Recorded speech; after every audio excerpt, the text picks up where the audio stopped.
Assalamualaikum warahmatullahi wabarakatuh. Di video sebelumnya, saya sudah membahas tentang konsep dasar phrase. Artinya teman-teman sudah paham sekarang phrase itu apa. Nah, sekarang saya akan menjabarkan atau menjelaskan tentang jenis-jenis phrase. Memahami tentang jenis-jenis phrase akan sangat membantu ketika kita mengidentifikasi atau mempelajari structure dalam bahasa Inggris. Oleh karena itu, sekarang saya akan menjelaskan ya jenis-jenis phrase yang umum atau yang paling banyak digunakan. Yang pertama ada kita sebut sebagai noun phrase. Noun phrase ini adalah gabungan kata yang berfungsi layaknya sebuah noun. Oke, jadi dia berfungsi seperti noun. Noun itu bisa menjadi subjek, bisa menjadi objek, bisa juga menjadi object of preposition. Maka noun phrase juga sama. Kita lihat contohnya. A woman in the window shouted for help. Maka di sini kata kerjanya adalah shout. Kemudian, siapa yang shout? Yang shout adalah a woman in the window. Oke, maka ini adalah sebuah noun phrase. Kebetulan di sini berfungsi sebagai subjek. Kemudian contoh kedua, the teacher bought a new book. Oke, membeli. Oke, ini adalah verbnya. Siapa yang membeli? Yang membeli adalah the teacher, maka ini adalah subjeknya. Apa yang dia beli? Yang dia beli adalah a new book. Maka ini adalah sebuah objek. Nah, di sini new book adalah sebuah noun phrase kan? Karena dia adalah gabungan kata. Karena dia adalah gabungan kata dan menempati satu fungsi yakni sebagai objek. Oke, maka ini adalah noun phrase sebagai objek. Sekali lagi, ya, karena dia berfungsi sama persis dengan noun. Kalau noun bisa menjadi subjek, maka noun phrase juga bisa menjadi subjek. Kalau noun bisa menjadi objek, maka noun phrase juga bisa menjadi objek.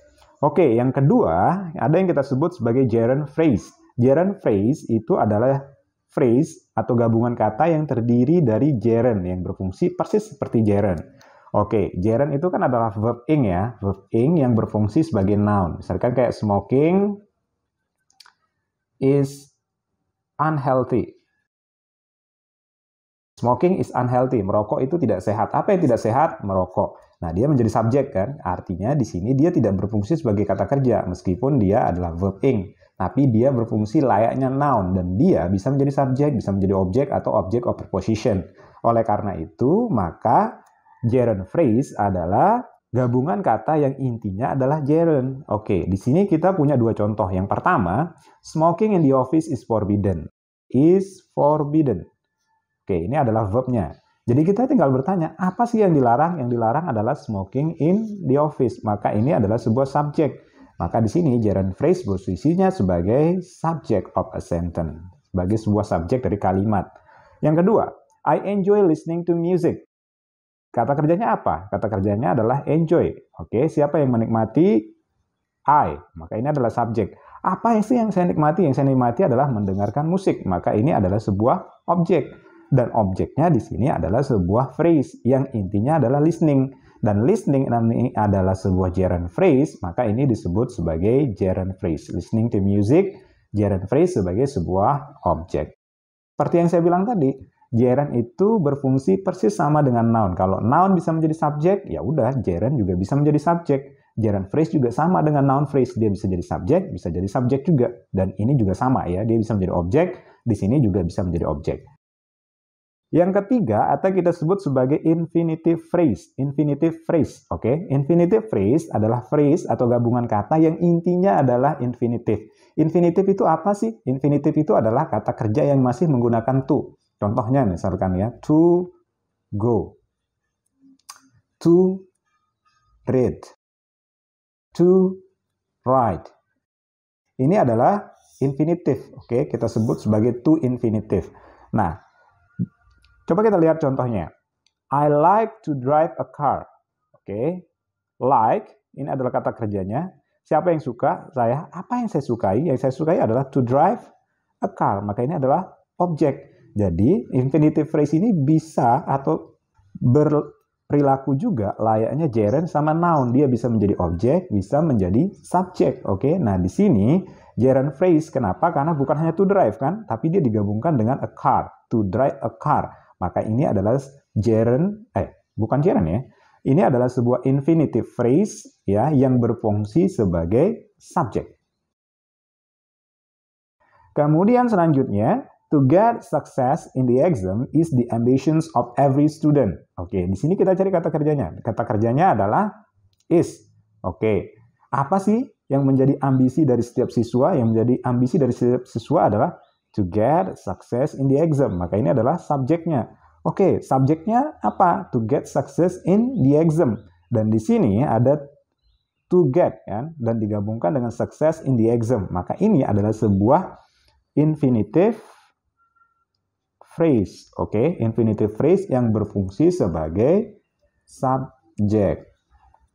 Oke, sorry, ini saya salah tulis ya. Di sini dia berposisi sebagai objek. Keempat, ada yang kita sebut sebagai verb phrase. Oke, verb phrase itu adalah phrase yang berfungsi sebagai kata kerja. Artinya gabungan kata yang berfungsi sebagai kata kerja. Dan penyusunnya adalah main verb plus helping verbs-nya. Oke, main verbs itu apa sih? Ya, ini kata kerja utama. Misalkan kayak walk, read, write, clean, dan lain-lain. Helping verbs ini adalah kata kerja bantu. Jadi kata kerja bantu ini bisa to be, ya. To be itu is, are, atau has, atau had, atau bisa juga model. Oke, ini juga bisa model auxiliary verb. Yakni can, could, ya, will, would. Oke, jadi besok kita akan bahas lebih detail apa itu model auxiliary verb. Tapi di sini intinya, kalau kita mau membentuk verb phrase itu dari main verbs plus helping verbs-nya. Oke, gimana sih maksudnya? Kita lihat di sini. She is writing a letter. Dia menulis sebuah surat. Dia sedang menulis sebuah surat. Maka di sini kata kerjanya adalah is writing. Siapa yang sedang menulis? She. Maka ini verb, ini subjek. Apa yang dia tulis? Ini adalah objek. Ini disebut sebagai verb phrase. Kenapa? Karena dia kan ada gabungan kata is sama writing. Dan dua-duanya adalah kata kerja. Writing ini adalah main verb-nya. Dan dia digabung dengan sebuah helping verb, yakni is. Kemudian contoh kedua. He was attacked by a lion. Oke, kata kerjanya apa? Was attacked. Siapa sih yang di attacked atau diserang? He.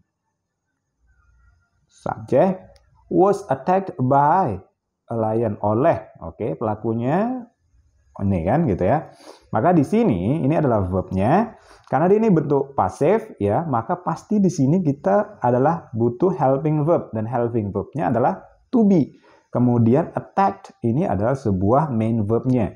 Oke, selanjutnya can play. Oke, can play ini adalah verbnya dan ini adalah sebuah verb phrase. Kenapa? Karena gabungan dari can yang adalah model auxiliary verb sama play yang adalah sebuah main verb. Oke, siapa yang bisa main?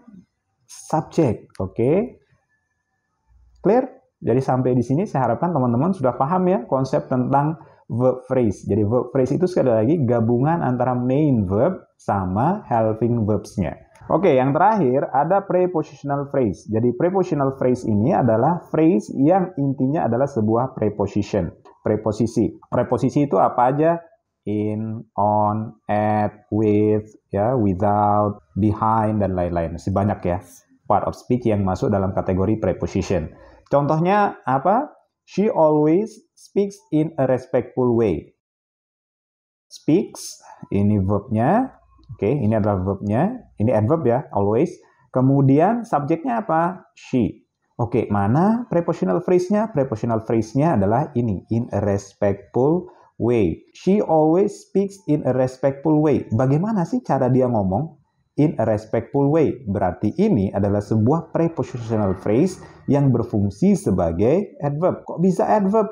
Karena dia menerangkan bagaimana caranya ngomong kan gitu. Adverb itu kan dia menjelaskan verb. Jadi dia menjelaskan bagaimana caranya dia ngomong, maka ini disebut sebagai prepositional phrase yang berfungsi sebagai adverb.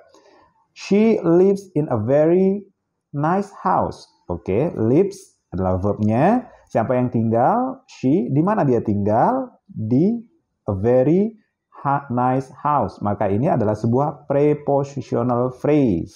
Oke. Di sini dia menerangkan apa? Apakah dia menerangkan she atau dia menerangkan lives? Ya, di sini in a very nice house, ini menerangkan di mana dia tinggal kan? Berarti dia menerangkan verb. Maka ini adalah sebuah prepositional phrase yang berfungsi sebagai adverb. Karena pertanyaannya begini, di mana dia tinggal? Jawabannya kan pasti in a very nice house. Maka ini ada sebuah keterangan gitu. The woman with long hair is walking in the garden. Oke, ini adalah verbnya. Dan dia adalah sebuah verb phrase kan gitu ya. Siapa sih walking in the garden? Oke, the woman. The woman yang mana? With long hair. Oke, jadi ini adalah sebuah prepositional phrase juga karena ada with kan di depannya. The woman with long hair is walking in the garden. Di sini kita punya verb yakni is walking dan ini adalah sebuah verb phrase kan karena terdiri dari dua kata yakni helping verb sama main verbnya. Oke, kemudian ada in the garden. In the garden ini adalah sebuah prepositional phrase. Oke, fungsinya apa? Fungsinya adalah sebagai adverb. Kenapa? Karena in the garden ini menerangkan di mana dia walking. Oke, kemudian subjeknya apa? Subjeknya adalah the woman with long hair. Ini adalah sebuah noun phrase. Tapi wait, kita lihat di sini juga ada with long hair kan gitu ya. Nah, with long hair ini sebenarnya bisa kita kategorikan juga sebagai sebuah prepositional phrase. Tapi dia tidak berfungsi sebagai sebuah adverb. Kenapa? Karena dia tidak menerangkan gimana caranya berjalan, di mana dia berjalan, tapi yang dia terangkan adalah woman-nya. Nah, yang digunakan untuk menerangkan noun itu adalah sebuah adjective. Maka di sini with long hair ini adalah sebuah prepositional phrase yang berfungsi sebagai sebuah adjective. Sampai di sini saya harapkan teman-teman sudah mulai paham ya kelima jenis phrase dalam bahasa Inggris. Yang pertama tadi ada kita bahas tentang noun phrase, kemudian ada kita bahas gerund phrase, to infinitive phrase, verb phrase, dan terakhir kita bahas tentang prepositional phrase. Memahami tentang phrase ini sekali lagi akan sangat membantu teman-teman ketika menganalisis kalimat di dalam bahasa Inggris untuk menentukan mana subjeknya, mana verbnya, mana adverbnya, mana yang kita sebut sebagai objek dan sebagainya. Itu akan sangat membantu nanti dan pada akhirnya akan berkontribusi memudahkan kita untuk belajar structure and written expression di TOEFL. Oke. See you on the next video. Wassalamualaikum warahmatullahi wabarakatuh.